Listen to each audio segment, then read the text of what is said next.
इस वक्त मौजूद हैं कथावाचक नानक चंद शर्मा जी। आपने शिकायत करी थी शमशान भूमि उत्थान समिति के खिलाफ तो उसको लेकर एक नोटिस जारी हुआ है तहसील से, क्या मामला है पूरा?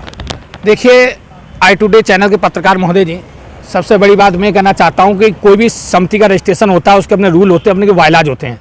शमशान समिति के अध्यक्ष गोपाल गुप्ता जी ने अपने ही बने हुए नियमों के विपरीत काम किया है। शमशान समिति के रजिस्ट्रेशन में ये कहीं उल्लेख नहीं है कि हम दुकानों की नीलामी करेंगे, किराए पर उठाएंगे, क्योंकि इसके लिए इनको रजिस्ट्रेशन नहीं दिया गया। मैंने इसकी शिकायत तहसीलदार से, इसकी शिकायत में रजिस्ट्रार ऑफिस से की है, तो तहसीलदार महोदय ने धारा 67 के अंतर्गत शमशान भूमि उत्थान समिति के खिलाफ मुकदमा दर्ज कर लिया गया है, जिसका धारा 67 के अंतर्गत 2,08,000 रुपए जुर्माना के साथ इस अवैध कब्जे को गिराने के निर्देश पारित कर दिए गए। अगर इन्होंने समयबद्ध सही जवाब नहीं दिया तो उन्हें जुर्माना देना पड़ेगा और ये मार्केट गिर जाएगी। आपने इसके अलावा कब्रिस्तान मार्केट है उसको लेकर भी शिकायत करी है क्या? हाँ, कब्रिस्तान मार्केट लोगों की शिकायत की गई है, जो अभी नवाबगंज तहसील लेखपाल के पास विचाराधीन है। वजह क्या है कि इस तरीका के मामले जो होते हैं आप ही शिकायत क्यों करते हैं? कभी शमशान भूमि को ले लेते हैं, कभी कब्रिस्तान को ले लेते हैं, कभी जो आम रास्ता है उसमें अतिक्रमण जो भी है, सारे मुद्दे आप ही क्यों उठाते हैं? क्या आपका व्यक्तिगत रुझान है? आपकी बात बिल्कुल सही है कि वास्तव में हम ही क्यों उठा रहे हैं। मेरी अपनी सामाजिक संस्था है श्री रामचंद्र माने सेवा समिति, और एक संस्था का कर्तव्य है कि वो जनहित के मामले उठाए। इसके लिए जरूरी नहीं है जो मैंने शिकायत करी, अभी अतिक्रमण लेकर नोटिस जारी मैंने किया है, जिसमें लेखपाल महोदय, IGM साहब, तहसीलदार साहब नोटिस जारी किया है, जिसमें अभी जांच चल रही है कि रामलीला के आसपास जितने अतिक्रमण हो रहे हैं वो ये लोग धार्मिक संस्था बना लेते हैं, और धार्मिक संस्था बनाकर और धार्मिक संस्था यार्ड में सरकारी जमीनों अवैध कब्जा कर दे, जिसमें जनमानस को आने जाने मार्ग में बाधा पड़ी रही। लोगों का कहना है आप निजी स्वार्थ हेतु इस तरीका की शिकायतें करते हैं, बिल्कुल कि आपको कुछ फायदा मिल जाए और मामला दबा लें। अच्छा, आज तक रामलीला सोसाइटी मैंने डांस पार्टी नौटंकी के खिलाफ शिकायत करी थी। एक भी रामलीला सोसाइटी डांस पार्टी के अपने ईश्वर को मानते हुए कहते हैं कि मुन्ने एक पैसे भी कहीं मांग करें। उसमें ये सुना जा रहा था, चर्चाएं थी कि आपने ये चाहा था कि मंच पे आपकी कथा हो, आप जो कथावाचक हैं आप अपनी कथा का वहां से प्रसारण कर पाए, इसलिए आपने ये शिकायतें करी कि हमारा ये काम सिद्ध हो जाए। इस पे क्या कहेंगे? अच्छा, बहुत बढ़िया बात कही। रामलीला सोसाइटी जो मेला आयोजन करा रही है वो सबके लिए। अभी दीपोत्सव कार्यक्रम हुआ था, कितने स्कूलों में सांस्कृतिक आयोजन हुए थे। जब रामलीला सबके लिए, तो रामलीला सबके नाते मैं अपनी कथा क्यों नहीं कर सकता? रामलीला सोसाइटी उसकी व्यक्तिगत मालिक नहीं है, वो तो पूरे समाज की उसमें आस्था है। और समाज का चाहे शांति कुंज वाले हो, सुनो, चाहे शांति कुंज हरिद्वार वाले हो, चाहे आदि समाज वाले हो, चाहे बाबा जय गुरुदेव जी से जुड़े हुए लोग हो, प्रत्येक धर्म का व्यक्ति वहां कार्यक्रम कर सकता है। उन कार्यक्रम रोक रामलीला सोसाइटी नहीं रोक सकती। रामलीला सोसाइटी के जो कार्य हो रहे हैं वो रोक के आपके काम हो? ना, मेरा ऐसा नहीं ऐसा था। मेरा अरविंद शुक्ला जी भी इस बात कहेंगे कि मैं वो समय चाह रहा हूं जिसमें रामलीला सोसाइटी के कार्यक्रम समय ना हो, उस समय से हटके हमें कार्यक्रम मौका दिया गया। चाहे ये भी थी शमशान भूमि जो मार्केट बना है उसमें आपने ये चाहा कि एक दुकान आपको भी मिले, नहीं मिल पाई, इसलिए आपने शिकायत करी। ये कहां तक सही है? देखिए, सबसे बड़ी बात है, जब मैंने पहले कह रखा है कि शमशान भूमि समिति अध्यक्ष को इसको नीलामी करने का अधिकार है ही नहीं। जब मेरी जानकारी में खुद है तो मैं उससे दुकान क्यों मांगूंगा? जब वो दुकान देने के अधिकारी तो पहले बने, वो अधिकार कहां है? पहले अधिकार दिखाएं। भाई आप ITUT के मालिक हैं, अभी आपसे कहें मुझे संवाददाता बना दो, तो जब भी तो बनाओ तो मैं ITUT के मालिक हो। जब आप मालिक ही नहीं तो मैं आप संवाददातागिरी क्यों चाहूंगा? लिहाजा जो आरोप लगा रहे हैं वो केवल अपने बचाव में लगा रहे हैं। मैंने आज तक जितनी भी शिकायतें करी, कभी पैसे की और स्वार्थ से कोई लेना नहीं, जनहित में अपने कदम उठाए। शमशान जो कमेटी है, जो मार्केट है, उसके खिलाफ आपने शिकायत करी। अब आप कब्रिस्तान की तरफ गए हैं, कब्रिस्तान का जो मार्केट है उसके खिलाफ शिकायतें कर रहे हैं, तो क्या चाहते क्या हैं आप?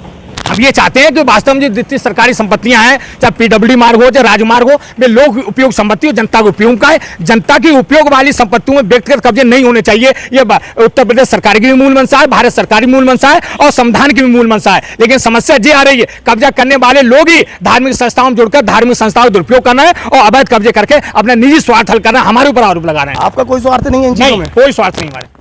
इस वक्त मौजूद है शमशान भूमि उत्थान समिति के अध्यक्ष गोपाल गुप्ता जी।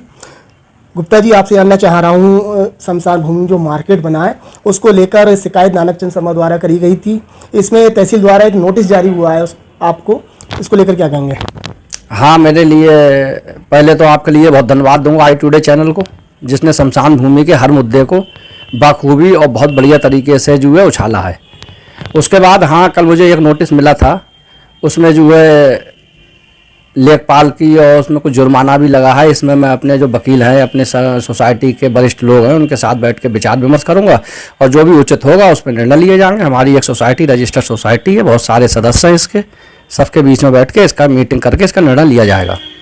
नोटिस में 2,88,000 रुपये का जुर्माना दिखाया गया है और अवैध निर्माण उसमें दिखा रहे हैं कि अवैध निर्माण हटाया जाए।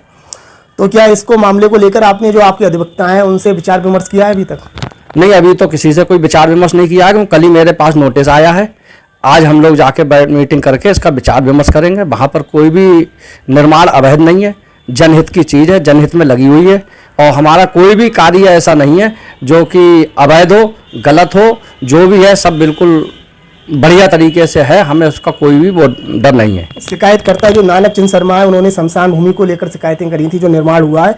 अब वो कब्रिस्तान में जो मार्केट है उसको लेकर भी शिकायत वो कर चुके हैं। तो क्या लग रहा है, क्या उद्देश्य है इनका?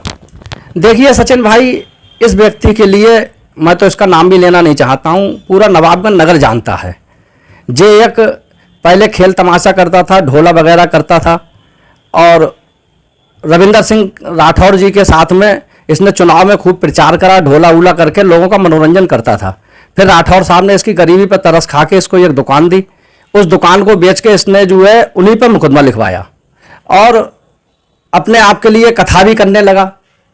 खाली कथा क्या, वो भी ड्रामाबाजी है। तो ये अपना केवल हित हमारे लिए कहीं ना कहीं से कुछ ना कुछ मिलता रहे, लोग दाना डालते रहे। जो दाना डाल देते हैं वो लोग जो है खामोश हो जाते हैं, दाना नहीं डालते हैं उनके खिलाफ जो है ऐसी कार्रवाई हमारे खिलाफ के सभी के खिलाफ करा हुआ। फिलहाल जो ये प्रकरण चल रहा है, आपको क्या लग रहा है, इसका रिजल्ट क्या आने वाला है? आपके पक्ष में आएगा या आपके विपक्ष में आएगा? देखिए सचिन भाई, बहुत अच्छा सवाल किया। हम पक्ष और विपक्ष नहीं जानते हैं, हम एक धार्मिक व्यक्ति हैं और शमशान भूमि समिति एक धार्मिक संस्था है।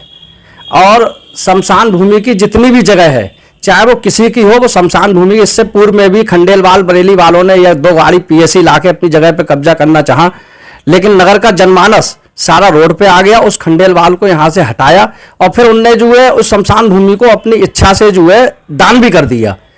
तो हमने ये सारा काम जो है, हमारे सारे प्रस्ताव पास हैं, सब किए हैं, धर्म का कार्य है। दुकानों का निर्माण जो है, प्रथम तल पे हमने गोदाम बनाए, द्वितीय तल पे रोजगार देने का काम किया है, तृतीय तल पर हम रेल बसेरा बनाएंगे। तो जो शमशान भूमि की संपत्ति है, शमशान भूमि की है, जो उसमें जो अच्छा है, धर्म का है, वही होगा। नगर की जनता का पूरे विश्वास है इस पर, सबकी आस्था का केंद्र है और हम लोग काम कर रहे हैं। फल देना ईश्वर का कार्य इस है। नोटिस में 22/11/2021 तक का समय दिया गया है। क्या इस दौरान आप विचार विमर्श करके अपने अधिवक्ता से जवाब दाखिल करेंगे? बिल्कुल जरूर करेंगे हम, बिल्कुल। आज ही इस पे जो है हम एक मीटिंग बुलाई है हमने, और मीटिंग बुला के इस पर विचार विमर्श करके और प्रशासन के लोगों के पास हम अपना पक्ष रखेंगे। जब तो उन्होंने अपनी तरफ से भेज दिया है, हम अपना भी पक्ष रखेंगे। वो लोग बताएंगे सही है, सही की और सत्य की हमेशा जीत होती है।